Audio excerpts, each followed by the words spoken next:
Assalamualaikum warahmatullahi wabarakatuh. Selamat berjumpa kembali teman-teman semuanya bersama saya Samsul Umar, praktisi pertanian di channel Maraja Organik. Teman-teman semuanya, bagi yang masih menggunakan pupuk urea ataupun ZA, maka ketahuilah bahwa di dalam kandungan dua jenis pupuk ini itu adalah amonium. Kelemahan dari amonium itu sangat mudah menguap.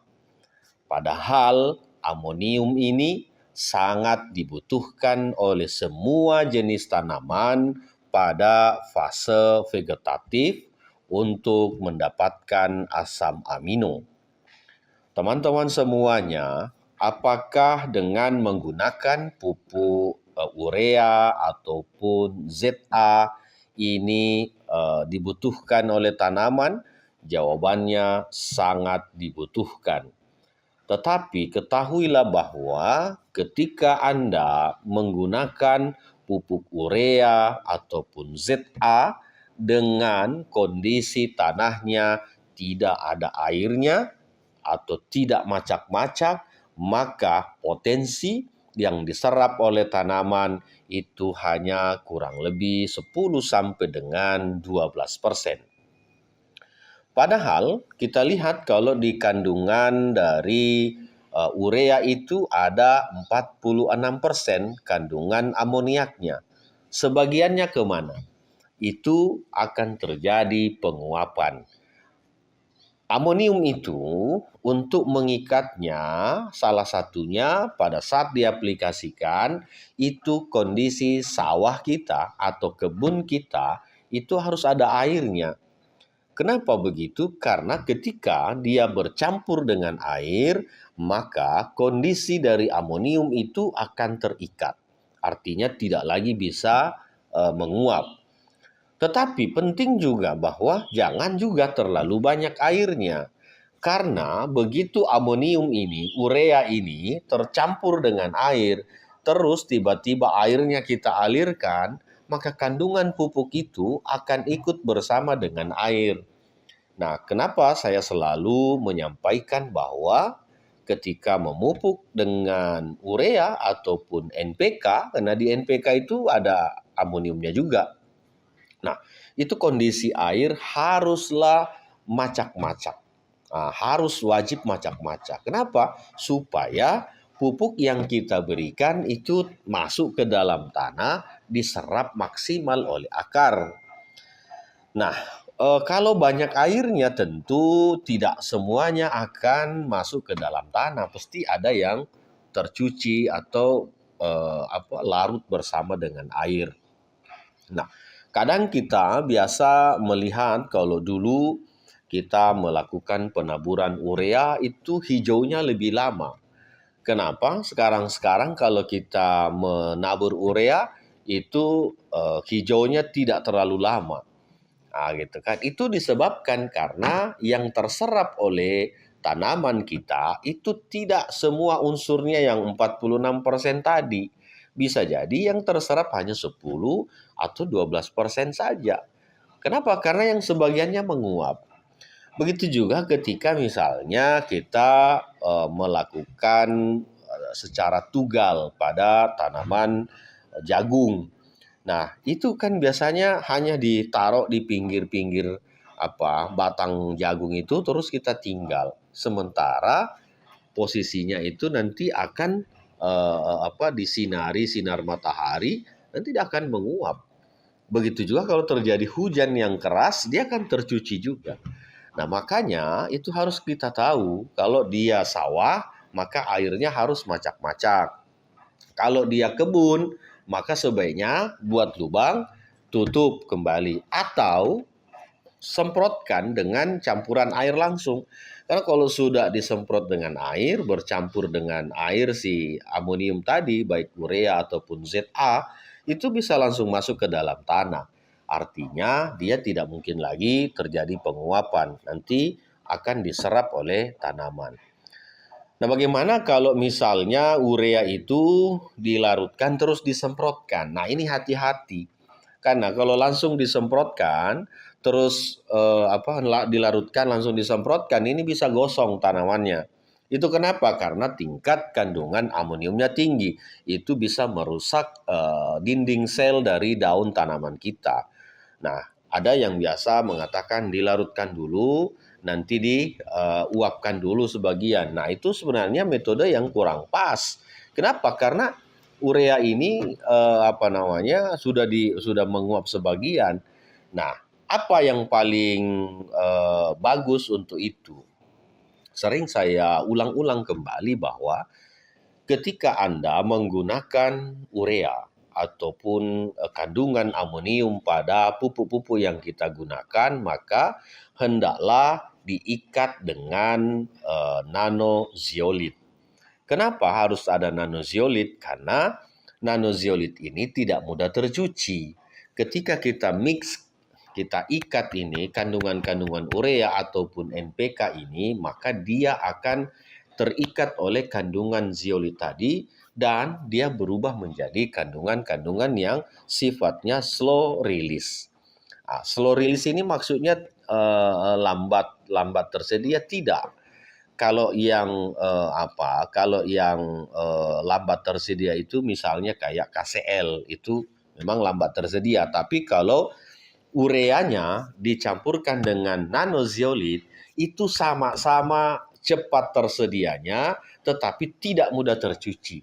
Jadi dia penggabungan antara slow release dengan fast release. Nah, ketika fast release itu dicampur dengan nanozeolit tadi, maka dia akan mengikat. Tidak akan menguap, tidak akan tercuci. Karena partikelnya itu sudah diikat. Nah, keuntungan dari menggunakan nanozeolit itu tentu sangatlah bervariasi. Pertama, misalnya keuntungannya memaksimalkan penyerapan akar terhadap unsur nitrogen atau amonium pada urea dan ZA tadi atau NPK. Jadi kalau kandungannya 16, 16, 16, maka 16% itu yang akan diserap oleh tanaman. Begitu juga pada urea misalnya 46%. Ketika urea sudah dimix dengan nanozeolit, maka tentu urea tadi yang akan diserap oleh tanaman kita ya 46%. Nah, artinya uang yang kita belanjakan untuk pupuk ini tidak terbuang percuma. Bayangkan saja kalau misalnya harga urea subsidi 150.000 misalnya. Nah, kalau 46% itu begitu yang diserap hanya 12%, berarti kurang lebih hanya 50.000 saja yang berfungsi di tanaman, 100.000-nya itu terbuang. Kembali nitrogen ini ke atmosfer, sehingga yang tadinya kita merasa bahwa sudah cukup untuk dosis nitrogennya ternyata kurang. Nah, itu teman-teman. Makanya penting untuk kita menambah wawasan kita, menambah pemahaman kita tentang bagaimana bertani yang baik. Tugasnya kamilah sebagai praktisi ataupun teman-teman akademisi untuk meriset ini sehingga petani-petani kita tinggal menikmati. Tidak perlu capek-capek petani ini meriset, meneliti, tidak perlu. Teman-teman akademisi, teman-teman praktisi yang punya kerja itu. Jadi jangan dikatakan bahwa Pak, Bapak bisa ngomong aja nggak bisa nanam. Tugasnya praktisi, tugasnya akademisi itu adalah meriset, itu menguji, gitu. Jangan disuruh pergi nyangkul karena tugas yang menyangkul itu kan petani. Nah, praktisi ini dia di bidang keilmuan, di bidang pengalaman, di bidang teorinya, di bidang prakteknya itu kerjanya praktisi. Tapi kalau akademisi lebih banyak ke risetnya, menguji ini kandungannya apa, kadarnya berapa, itu tugasnya para akademisi. Nah, teman-teman petani itu tinggal mempraktekkan di lapangan hasil riset dari praktisi dan akademisi ini gitu. Nah, teman-teman semuanya, ketika ilmu itu kita gunakan untuk memahami dan mempraktekannya langsung ke lapangan, tentu hasil padi kita atau hasil jagung kita atau tanaman apapun yang kita tanam tentu akan berbeda ketika ditanamnya hanya karena ikut-ikutan atau karena hanya imajinasi sendiri. Itu pasti akan berbeda. Karena kenapa? Orang berhasil bertani ataupun di bidang apapun yang lain itu karena ada ilmunya. Semua yang terjadi di dunia ini itu karena ilmu. Misalnya handphone ini tidak mungkin jadi handphone kalau tidak ada yang meneliti, tidak ada yang meriset, tidak ada yang pernah menguji coba mengutak-atik. Maka terjadilah handphone ini. Nah, begitu juga di pertanian. Teman-teman petani ini hanya perlu mempraktekkan. Kenapa? Karena yang sudah menguji itu sudah banyak, yang sudah meneliti itu sudah banyak. Tidak perlu lagi petani disuruh masuk di lab. Tidak perlu lagi petani ini disuruh ini kadar berapa, ini kadar berapa. Karena sudah ada yang berkompetensi di situ. Petani itu tinggal mempraktekkan apa-apa yang disampaikan oleh praktisi ataupun akademisi, karena tentu semua yang diucapkan itu ada basis ilmunya. Nah, itu teman-teman. Seperti misalnya tadi, kalau melakukan pemupukan padi pada kandungan amonium, urea misalnya atau ZA atau NPK, maka airnya harus macak-macak. Jangan terlalu banyak, jangan juga terlalu kering.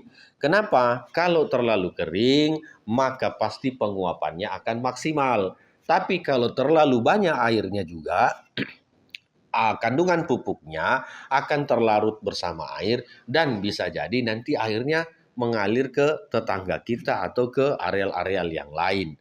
Nah, itulah saya sering sampaikan, macak-macak saja, jangan banyak airnya.